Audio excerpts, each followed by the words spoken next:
അവ്യക്ത സന്ദേശം. ഇന്ന് പ്രിയപ്പെട്ട ബാബയുടെ അടുത്ത് വതനത്തിൽ ഭോഗമായി എത്തിച്ചേർന്നു.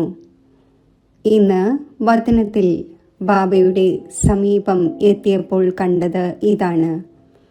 ബാബ ചുറ്റി സഞ്ചരിച്ച ശേഷം വതനത്തിൽ എത്തുകയായിരുന്നു. അപ്പോൾ ഞാൻ ബാബയോട് നേരിട്ട് പറഞ്ഞു, ബാബ, അങ്ങ് എവിടെ നിന്നുമാണ് ചുറ്റി സഞ്ചരിച്ച ശേഷം വതനത്തിലേക്ക് വരുന്നത്? അപ്പോൾ ബാബ ഒരു നിമിഷം എൻ്റെ നേർക്ക് നോക്കി. പിന്നെ ബാബ പറഞ്ഞു, കുട്ടി, ഇന്ന് ബാബ 4 ഭാഗത്തും വിശേഷിച്ച് സഞ്ചരിക്കുവാനായി പുറപ്പെട്ടു. എവിടെ എന്ത് നടക്കുകയാണ്? ലോകത്തിലും ബ്രാഹ്മണ പരിവാരത്തിലും എല്ലാവരുടെയും മുന്നിൽ അനേകം പ്രകാരത്തിലുള്ള പരിതസ്ഥിതികൾ കാണപ്പെട്ടു. ബാബ പറഞ്ഞു, ബാബയ്ക്കും ലോകത്തിലുള്ള ദൃശ്യങ്ങൾ കാണുമ്പോൾ, ബാബയുടെ പല കുട്ടികളുടെയും ദൃശ്യം കാണുമ്പോൾ ഇടയ്ക്ക് ബാബയ്ക്ക് കുട്ടികളുടെ മേൽ ദയയും വന്നുകൊണ്ടിരിക്കുന്നു. ലോകത്തിലെ ആത്മാക്കളാണെങ്കിൽ കേവലം ഓർമ്മിക്കുന്നു, എന്നാൽ അവർക്ക് പൂർണ്ണമായ ആശ്രയം ലഭിച്ചിട്ടില്ല. എന്നാൽ ബാബയുടെ കുട്ടികളായ നിങ്ങൾക്ക് ആശ്രയം ലഭിച്ചു കഴിഞ്ഞു, ബാബയെ ലഭിച്ചു. അപ്പോൾ 2 കാര്യങ്ങളും ബാബയുടെ മുന്നിൽ വരുന്നു. ബാബ ഇതും നോക്കുകയാണ്. ലോകത്തിലെ ഓരോ ദൃശ്യവും ഒരു ഭാഗത്ത് വളരെ നല്ലതായി കാണപ്പെട്ടുകൊണ്ടിരിക്കുന്നു. സയൻസിൻ്റെ സാധനങ്ങളിലൂടെ വളരെയധികം മുന്നോട്ട് ഉന്നതിയും ഉണ്ടായിക്കൊണ്ടിരിക്കുന്നു. മറുഭാഗത്ത് വീഴ്ചകളുടെ സീനറിയും ബാബയുടെ മുന്നിൽ കാണപ്പെടുന്നു. അതിനാൽ ബാബയ്ക്ക് ലോകത്തുള്ളവരെ കാണുമ്പോൾ ദയയും വരുന്നു.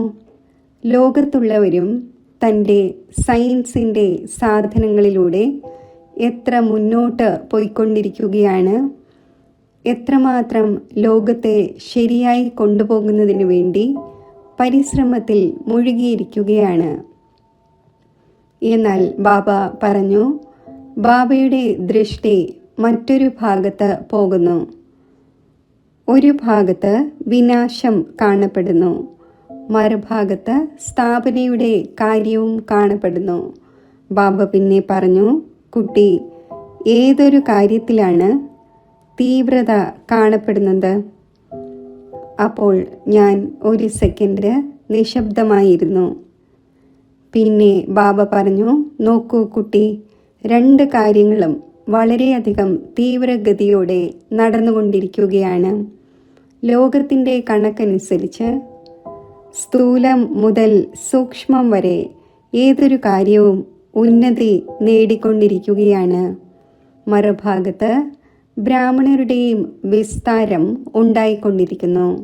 ബാബ പറഞ്ഞു, വൃക്ഷവും അല്പം കുലുങ്ങിക്കൊണ്ടിരിക്കുകയാണ്, ഇലകൾ അല്പം കൊഴിഞ്ഞുകൊണ്ടിരിക്കുകയുമാണ്. ബാബയുടെ മുന്നിൽ 2 ദൃശ്യങ്ങളും ഉണ്ട്, 2 കാര്യങ്ങളും ഉണ്ട്. എന്നിരുന്നാലും ബാബ കുട്ടികൾക്ക് ഈ ഒരു ഗുപ്തമായ സൂചന നൽകുകയാണ്. കുട്ടികളെ, സമയത്തെ കണ്ടുകൊണ്ട് കുട്ടികൾ വിശേഷിച്ച് തൻ്റെ തപസ്യയുടെ മേൽ അറ്റൻഷൻ വയ്ക്കേണ്ടതുണ്ട്, ശ്രദ്ധ വയ്ക്കണം. പരീക്ഷയും പരിതസ്ഥിതിയും വരും. എത്ര മുന്നോട്ട് പോകുമോ അത്രയും മുന്നോട്ട് വർദ്ധിച്ചു കൊണ്ടിരിക്കും.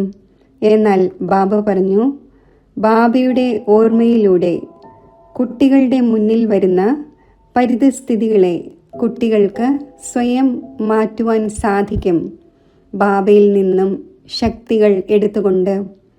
ബാബ പറഞ്ഞു, അതിനാൽ ബാബ 4 ഭാഗത്തും ചുറ്റി സഞ്ചരിച്ചു. വിദേശത്തായാലും ദേശത്തായാലും എല്ലാ ഭാഗത്തും നിലവിളികൾ മുഴങ്ങാൻ പോകുന്നു. മറുഭാഗത്ത് ജയ ജയഘോഷവും മുഴങ്ങാൻ പോകുന്നു. ബാബ ഇപ്രകാരം കേൾപ്പിക്കുകയായിരുന്നു. പിന്നെ ബാബയുടെ മുന്നിൽ ഭോഗ് വെച്ചിട്ടുണ്ടായിരുന്നു. ബാബ വളരെ സ്നേഹത്തോടെ ഭോഗ് സ്വീകരിച്ചു. ബാബയ്ക്ക് വിശേഷിച്ച് ഏതെല്ലാം സഹോദരി സഹോദരന്മാരുടെ ഓർമ്മകൾ ഉണ്ടായിരുന്നുവോ അത് നൽകി. പിന്നെ ബാബ എല്ലാവർക്കും വളരെയധികം സ്നേഹം നിറഞ്ഞ ഹൃദയത്തിൽ നിന്നുള്ള സ്നേഹസ്മരണകൾ നൽകി.